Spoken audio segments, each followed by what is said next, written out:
So ఎప్పుడు కూడా గుబిలి ఉంటే సెల్ఫ్ క్లీనింగ్ చేయొద్దు. డాక్టర్ దగ్గరికి వెళ్తే చక్కగా మైక్రోస్కోప్కి అందరిలో సేఫ్గా 100% ఆ గుబిల్ని మనం క్లియర్ చేయొచ్చు.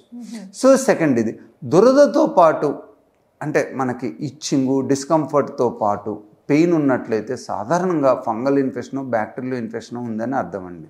యూజువల్గా ఉన్నప్పుడు మనం కాటన్ బడ్ పెట్టినట్లయితే ఆ ఇన్ఫెక్షన్ ఇంకా ఎక్కువైద్ది. ఎందుకంటే ఇన్ఫ్లమేటెడ్ స్కిన్ మీద అది ఇంకా మనం ట్రమటైజ్ చేస్తే అది ఇంకా ఎక్కువైద్ది అన్నమాట. సో యూజువల్గా మనకి చెవులో డిస్కంఫర్ట్ ఉన్నా పెయిన్ ఉన్నా దురదున్నా నీరు వచ్చినట్టున్నా డాక్టర్ గారి దగ్గరికి వెళ్ళి దాన్ని క్లీన్ చేయించుకోవటం మంచిది. అలానే ఈ స్కిన్ ఎప్పుడన్నా మనం ఈ కాటన్ బడ్తో తీసేటప్పుడు పెయిన్ వస్తుందన్నా కూడా డాక్టర్తో చేయించుకోవాలి. ఎందుకంటే చీముగడ్డలు వచ్చే అవకాశం ఉంటుందనంట. ఆ చీముగడ్డలను కనుక మనం ఇమ్మీడియట్గా ట్రీట్మెంట్ ఇస్తే తగ్గిపోతాయి.